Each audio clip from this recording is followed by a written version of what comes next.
Welcome to the No Chill podcast, where facts get thrown out the door and no topic is too wild to get flamed. I need you to chill. Whether it's game-winning shots, blockbuster flops, or celebrity meltdowns, oh, come on! I'm calling it exactly how I see it. I've got no filter, no apologies, and definitely no chill. Let's get reckless. Hey, welcome back, everybody. Just another week of more ridiculous things that I've got to talk to you guys about. So without any further ado, let's get into it. All right, one Miss Joy Taylor just dropped the ultimate plot twist just weeks after being let go from FS1, where she spent nearly a decade at, that she's retiring? Says she might just disappear because it just doesn't feel like work anymore. I'm sorry, 9 years at FS1, canceled 3 shows, and suddenly the dream is to just retire? When did just quitting become a thing? I don't understand that. Joy recently told the Let Her Shoot and Higher Learning podcast that she just might surprise people with what's coming next. So, OnlyFans? Oh, come on, stop it. You know you were thinking the exact same thing I was too. Don't play. She confessed that the year's drama took a joy, pun intended, out of doing TV. But then again, I don't know about that because I feel like fans lost their will and joy of watching Speak months ago. You know, I always find her outfits just kind of ridiculous at times, and it's hilarious sitting here watching Acho and JJ try to pay attention to her words without staring at her. You know, she even hinted at she might shift things up and be behind the scenes more, build a platform for others for this type of media. You know, either way, enjoy your digital detox.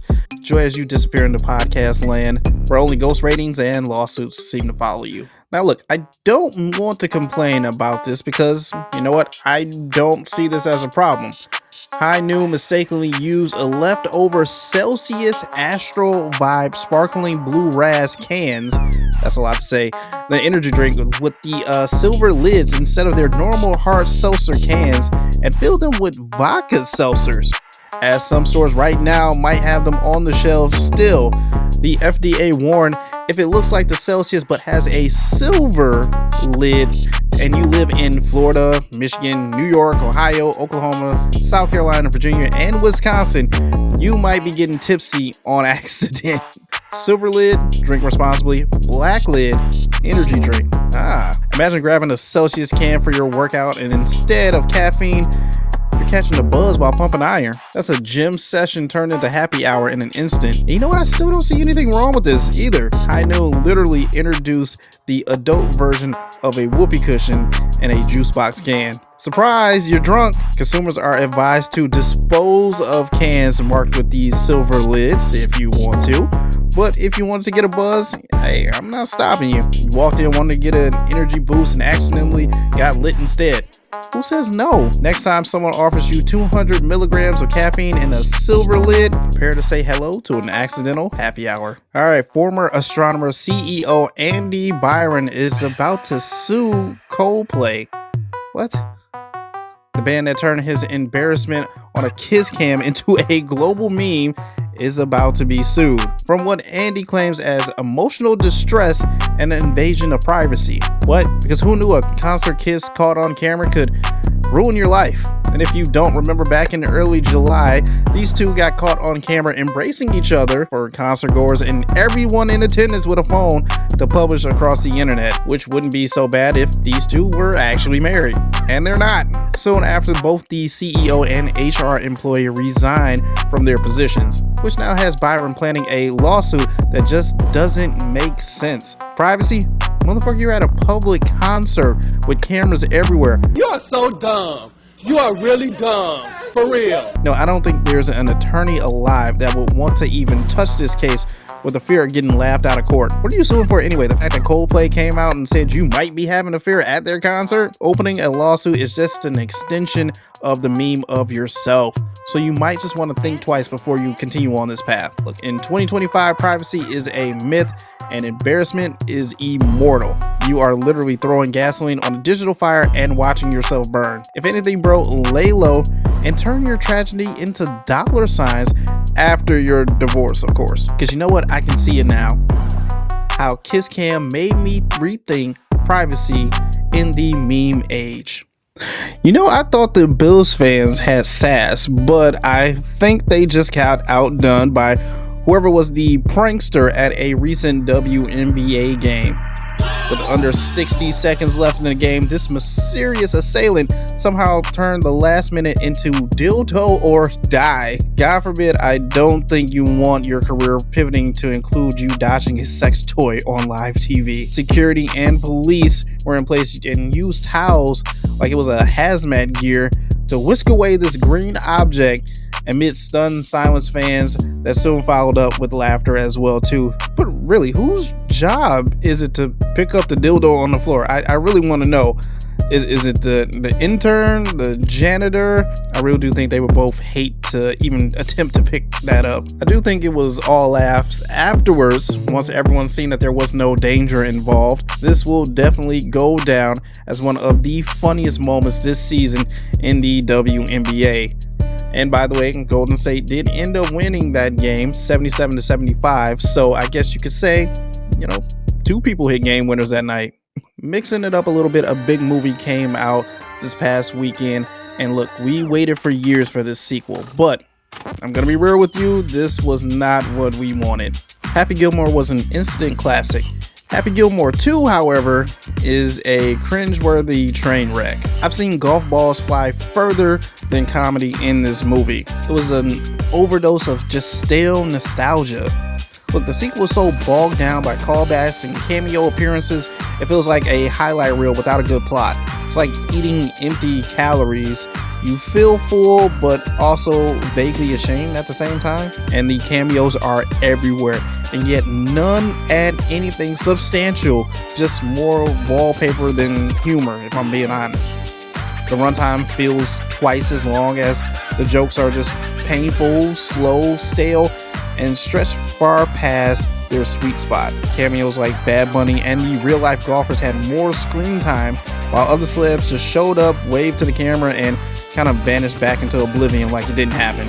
Dude, even the Shooter McGavin comebacks, like, it just felt like it lacked the bite that he had from the first film. Just another 90-minute recycled job of some of the same old jokes that we had years before. And I know Netflix shattered records, oh my god, with 46.7 million views on opening weekend, confirming that, you know what, nostalgia and curiosity still sells, even if the content is disappointing.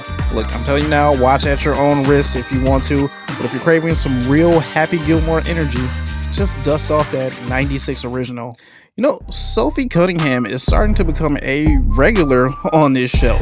She's turning into the female Jerry Jones of the WNBA, just giving you week after week of bullet point material just to poke fun at, as she doubles down on not only being Caitlin Clark's bodyguard, but also staking her claim to her being the face of the league. Dude, and it literally like pisses me off when people are like, she's not the face of the league. Who would be? What?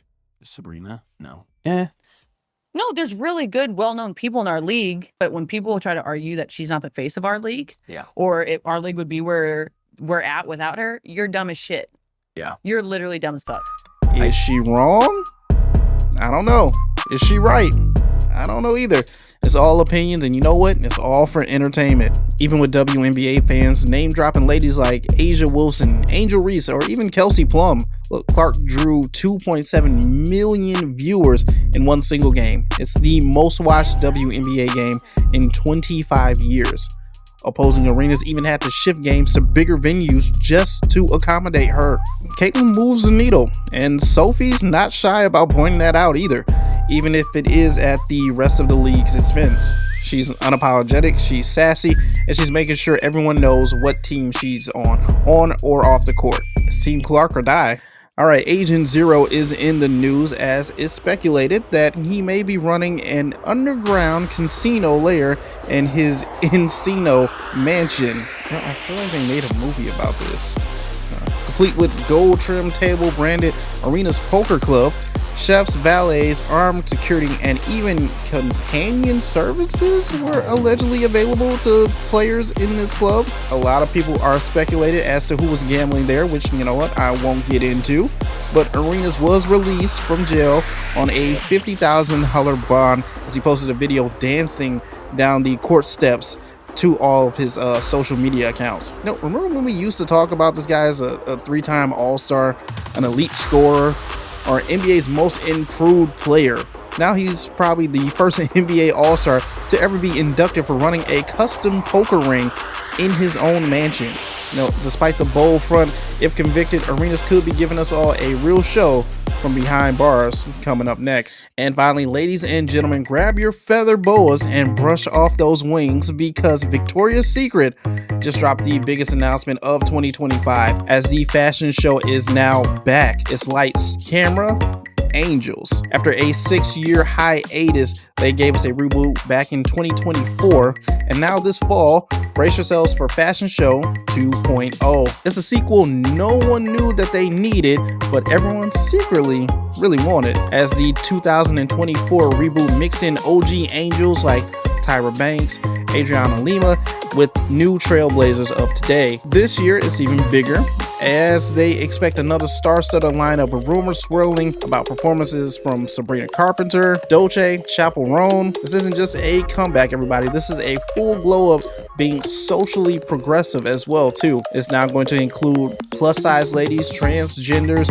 middle-aged models walking the runway side by side with the Victoria's Secret bombshells of today. So you know what, if you had given up on Victoria's Secret after 2018, here's your chance to regroup and stay with the times and on board with this company. Whether you're nostalgic, fashion obsessed, or just here for the glittery girls, Fashion Show 2025 is promising wings, empowerment, and maybe even a feathered mic drop. All right, guys, that's going to do it for this week's edition of No Chill with your boy JBSmoovv. I will be back next week with a full new list of some more ridiculous things that just irritate me throughout the week. So until then, everyone, enjoy your week, and as always, take care of each other.